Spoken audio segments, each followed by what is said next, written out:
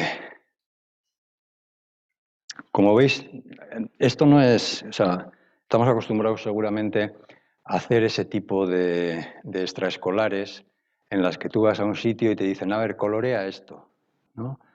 Ahora ponte así, ¿no? Y este no es el caso, ¿no? Como ya veis, aquí sí lo que tiene sentido es que cada uno haga su trabajo.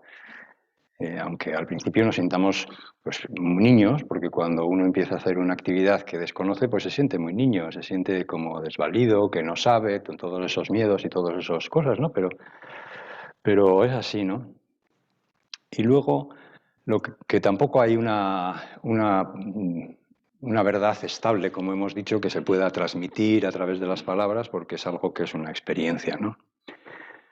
Y bueno, por ejemplo, yo el otro día estuve haciendo la explicación y no me quedé a gusto de cómo había explicado, ¿no?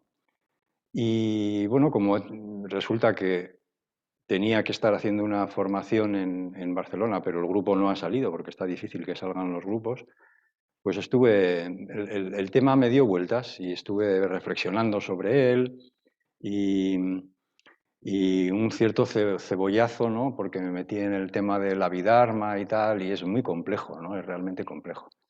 Hoy no os voy a meter en eso para no meter más lío en el asunto, pero la explicación del otro día tiene partes que no son exactas y si es que existe alguna exacta, ¿no? Porque dentro de lo que he visto pues hay muchas contradicciones entre las diferentes versiones de gente aparentemente muy sabia o que conoce muy bien el sistema, ¿no? Con lo cual, eso también tenemos que dejar de pensar, ¿no? De que la verdad la tiene alguien, que nos la va a transmitir, ¿no? Porque yo creo que eso también es de lo que se aprovecha mucha gente, ¿no? De que estamos como tan sedientos de verdad y hambrientos, ¿no? Que vamos por ahí pensando que alguien va a hacer milagros y que realmente nos va a transformar, ¿no?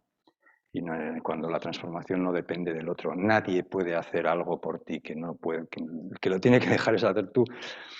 En el trabajo nuestro, por ejemplo, de psicoterapeutas, es muy claro, ¿no? Es decir, uno ve clarísimamente cómo el otro se está equivocando si lo que quiere es sufrir menos, ¿no? Y no se puede hacer nada. Esa persona tiene que equivocarse hasta que caiga del burro por sí solo, ¿no?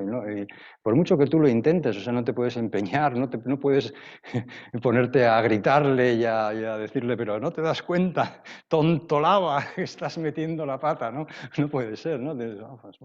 Sí. Y en eso consiste un poco el trabajo de la compasión, ¿no? Entonces, aquí, por ejemplo, yo ahora me doy cuenta de que ya que he explicado una cosa que no estaba bien, ¿no? Porque estoy hablando de una cosa que es la percepción y, sin embargo, no es la percepción, ¿no? Es hablar de la sensación. Bueno, alguien que se había dado cuenta. Pues eso, ¿no? Porque realmente, ¿no? Lo que tenemos, decíamos, es dos ejes, ¿no? Un eje que es sensación, ¿no? En ese sentido de dato fenomenológico puro, ¿no? Sin ninguna contaminación, si es que esto pueda existir, porque tampoco existe. Esto es una recreación de una estructura dinámica, contextual, etcétera, etcétera, ¿no? Y que es la forma de adquirir conocimiento, y en otro lado está esa intuición que decíamos que es esto. Entonces, este es el eje perceptivo, ¿no? Y decíamos que el otro eje es el eje del pensamiento, ¿no? Y del sentimiento, ¿no? Y este es el eje que decimos que es el de juicio, dicen las, ¿no? Que es la forma, juicio, ¿no? La forma en la que elaboramos la información que entra por aquí, ¿no? Entonces, así se elabora, ¿no? Entonces, esto cambia bastante también el juego, ¿no? Es decir, la percepción es algo más complejo que la simple sensación, ¿no? Y esto es también uno de las, probablemente, dentro de nuestros esquemas mentales, ¿no? Como por ejemplo el mío ahora mismo, ¿no? Pues te puede causar meter la pata, ¿no? Porque no, la percepción es algo mucho más elaborado que la sensación, porque en la percepción, como decimos, están todos los ankaras, ¿no? Todo eso que es lo acumulado, el saber acumulado, ¿no? Eso es lo que organiza la percepción. Esto es memoria. Toda esta memoria está en cada acto perceptivo, está construyendo el acto perceptivo, ¿no? Entonces, entre la sensación y la intuición es como se construye eso que llamamos la percepción, ¿no? ¿Dónde metes la imaginación o la creación o el Pues sobre todo en el ámbito de la intuición, ¿no? Yo creo, ¿no? O sea, cuando lo que decíamos antes, ¿no? Si uno está pensando en posibilidades, ¿no? En posibilidades, pues entonces está eso, ¿no? Sí, a mí me parece un poco, haciendo la pregunta de Mayu, que el término intuición, digamos, como lo identificamos un poco como todo esto, no tanto como todo ese contenido mental que tiene perceptivo, ¿no? Es un poco, creo que es un problema de lenguaje. El otro día a mí también me pareció lo mismo, dije, y hoy también me he vuelto a rechinar, ¿no? Porque intuición tienes como eso, lo que acaba de decir Mayu, ¿no? Esa referencia a algo que que evidentemente sí que tiene detrás todos los sacados, porque si no, no rotaría. Pero a nivel de lenguaje, como parece que es como otra cosa. Sí, sí. Sí, ese problema ya sabemos que lo tenemos. Y lo tenemos leyendo a cualquiera, ¿eh? O sea, tú te pones a leer a esto y son conceptos y dices, pues este no tiene esa... Por eso cada uno tiene que elaborar, ¿no? Darse cuenta de cómo construye eso.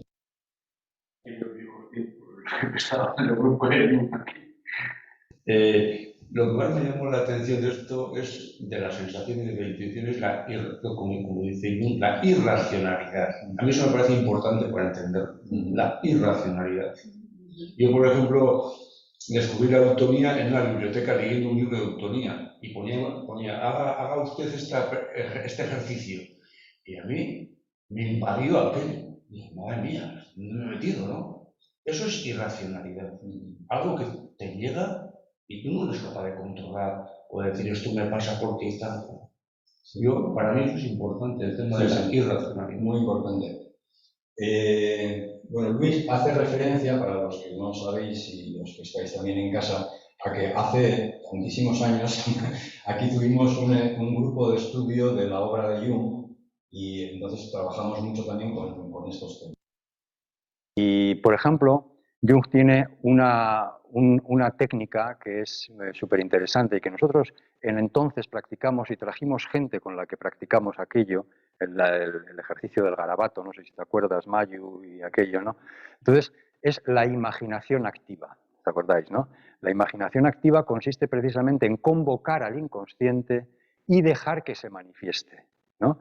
Entonces tú te pones delante, pues si vas a utilizar las pinturas, o si vas a utilizar el cuerpo, pues te pones en un sitio a esperar a que venga ese movimiento, ¿no? A que surja el movimiento, ¿no? Y entonces empiezas a moverte, pero sin que intervenga la mente, sin que la mente quiera hacer nada en concreto, ni hacer un dibujo particular, ni nada por el estilo, ¿no? Y es pum, pum, pum, dejar que esto salga, ¿no? Dejar que salga, ¿no? Esto en la meditación pasa mucho. Cuando estuvimos el otro día en el taller de Vipassana integral, decíamos eso, cuando te pones a hacer este ejercicio de ir señalando, es decir, de ir copillándote a ti mismo en lo que estás haciendo, ¿no? Entonces hay un momento en el que se entra como una especie de nebulosa que muchas veces tiene bastante que ver con eso que llamamos el sopor o la ensoñación, ¿no? Y que es un estado hipnagógico en el que el inconsciente surge. Y entonces surgen cosas que te resultan absolutamente desconcertantes, ¿no? Desde conversaciones en las que, o que escuchas, pero que no sabes ni de quiénes son, ni de qué tienen que ver, a cosas de la fenomenología muy curiosa, ¿no? Y es la propia manifestación del inconsciente que tiende a liberarse y a surgir, ¿no? En el caso de Jung, por ejemplo, ese material luego se utilizaba para la interpretación, y ese es otro nivel de trabajo que nosotros no hacemos aquí. Pero tener en cuenta que simplemente el hecho de que salga, de que todo eso, ¿no? Que aparentemente no te estás volviendo loco, no te está pasando, no hay nada extraño en eso, simplemente hay que dejar que eso se limpie, y es el inconsciente que está surgiendo. Habrá veces que tengas pequeñas intuiciones o pequeñas comprensiones respecto a un contenido concreto, pero no tiene por qué ser así tampoco, ¿no? Entonces, esta idea es fundamental, ¿no? La idea de que es irracional, de que la intuición es la creatividad por excelencia, en ese sentido de que es algo que surge del inconsciente, y al surgir del inconsciente, precisamente la obra de arte lo que tiene es algo que manifiesta algo del inconsciente colectivo, algo que a todo el mundo le conmueve, sea como sea esa persona, ¿no? Porque de repente es algo que ha salido de ese estrato profundo que está ahí como dormido, ¿no? De arquetipos, ¿no? Uh-huh. Un comentario de Marcos. Hay un comentario de Marcos que dice que es paradójico observar cómo los procesos de pensamiento nos llevan a espacios donde experimentamos desde el intelecto situaciones que preveemos vivir en un futuro, diseñado una experiencia previa de ese futuro. Diseñado. Por ejemplo, ese contenido al que hace referencia, ¿no? Tendría también mucho que ver con esto, con varias de estas cosas, ¿no? que ponemos. Yo, por ejemplo, hay muchas veces que está planificando, ¿no? Esa planificación, ¿no? Tú al principio la puedes ver como eso, preparar el futuro. El ejercicio que hace el yo es de planificación. Y cuando se convierte en el sí mismo es porque se completa eso, es decir, has cumplimentado algo que había. No solo se queda en el aire, que es lo que suele pasar en la tipología que está más orientada a la intuición, ¿no? Que se queda como una cosa en el aire, sino que además es capaz de llevarlo a efecto, ¿no? Entonces, aquí es donde meteríamos el movimiento, porque es claramente perceptivo, pero no es sensitivo como tal, y tampoco es intuitivo. Tiene más que ver con la cognición, ¿no? La percepción. Esa es una de las cosas de las que me di cuenta el otro día, ¿no? Cuando decíamos lo de mano y tal, ¿no? Entonces, por ejemplo, en la tradición se dice que los objetos de mano, de lo que es el sexto sentido, los objetos de mano son los factores mentales, que son todos, ¿no? Todos los universales, los agradables, los desagradables. Esto también ¿no? En la tradición del Theravada son 52, en la tradición de tibetana son 51, pero en la Abhidharma de Asanga de Vasubandhu son 46. Entonces, bueno, son, ¿no? Para intentar esa inmensidad de datos, organizarlo de una manera que pueda ser más o menos asequible, ¿no? Pero no son solo los citasicas, no son solo los factores mentales, sino también la materialidad sutil. Y Nibbana también es objeto de mano. Con lo cual, la materialidad sutil es una cuestión también muy interesante, que, bueno, pues también ahora es complejo de explicar, pero hay para haceros una idea, es la masculinidad o la feminidad se considera parte, por ejemplo, de esa materialidad sutil. Si eso lo llevásemos a los términos que tú preguntas, por ejemplo, entiendo yo que sería la propiocepción, la interocepción. En realidad es materia sutil, ¿no? Porque ¿cómo yo mantengo el cuerpo en el espacio? ¿No? ¿Cómo me oriento en el espacio? ¿Cómo lo mantengo vertical? ¿Cómo todo eso? ¿No? Porque tengo un sentido que es el sentido de la propiocepción. No es ninguno de los 5 sentidos. Es un sentido interno que es un sentido que hace que yo pueda moverme en el espacio. Materialidad sutil. Bueno, yo creo que... Sí. La intuición no puede ser, en cierto modo, un trabajo mental estadístico de datos que ha ido la mente más o menos inconscientemente. Sí, pero... O sea, que es un trabajo mental que posiblemente sea más inconsciente de la naturaleza. Eso es, sí. En ese sentido, sí, eso es un trabajo implícito de todo eso que está acumulado y que en un momento dado surge de una manera organizada, aunque tú no hayas hecho nada por organizarlo, dándote una solución o una respuesta a algo que está pasando en este momento o fuera, ¿no? También haces tú algo por organizarlo. Claro, sí, Claro, sí, es claro. Evidentemente. Cuando estás ahí elaborando algo en la creación, también hay intuición, pero también hay pensamiento racional, que a lo mejor está calculando, ¿no? Sí.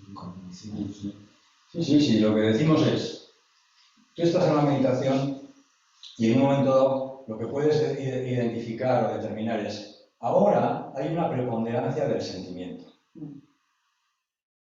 ¿No? Y esa preponderancia del sentimiento además es desagradable. ¿No? Y incluso puedes decir, ¿y por qué? ¿No? ¿Para qué? Entonces ya te metes en otro ámbito, ¿no? Que sería intentar explicar por qué, ¿no? Pero si no lo haces y te quedas con eso hasta que desaparece, entonces dices, coño, si el sentimiento resulta que va cambiando y aparece otra cosa después, ¿no? Y entonces, bueno, pues es eso, el poder estar con lo que hay en cada momento permite que el cuerpo, mente, aprenda a gestionar todos esos estados. Por eso, como decíamos el otro día en la conversación entre amigos, ¿no? Sí, tal, es que es muy importante hacer ejercicio, es muy importante tener una alimentación equilibrada, es muy importante tener amigos, es muy importante, sí, todo es muy importante. Todo eso es muy importantísimo y seguramente pues, no, en la vida pues, estamos, ¿no? Con eso, pero cuando no quede nada de eso, lo único que quedará es la meditación, lo que hayas hecho en la meditación. Si no te puedes mover, estás tetrapléjico, estás y no has hecho este trabajo de poder, pues igual lo puedes hacer, ¿no? Porque el ser humano tiene capacidades, pero intentar hacer un proceso tan complicado en muy poco tiempo, no hay gente que tiene una capacidad de superación extraordinaria que lo conseguirá, pero quizás otros no, ¿no? Pero cuando uno sabe lo que es esto, cómo funciona esto, pues en ese momento, ¿no? En el momento de que estés imposibilitado, inmovilizado, todas esas cosas que crees tan importantes, ¿no? Al final lo único que va a quedar es esto, ese proceso. Eso es lo único. Y si lo conoces, estás salvo. Como un momento previo a la muerte, ¿no? Dicen.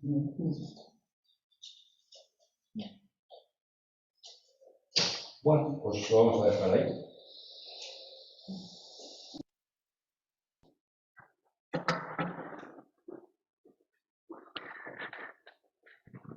Una burra sentados.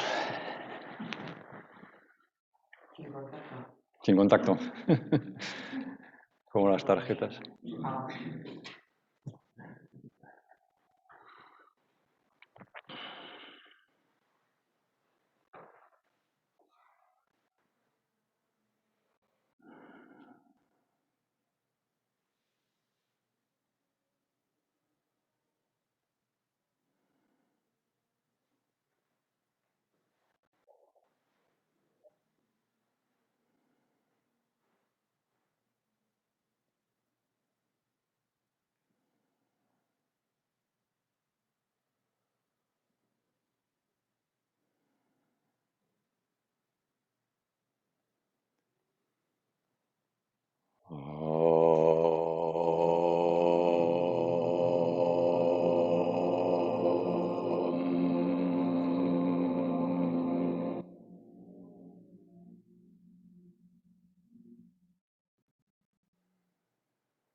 Eskerrik asko.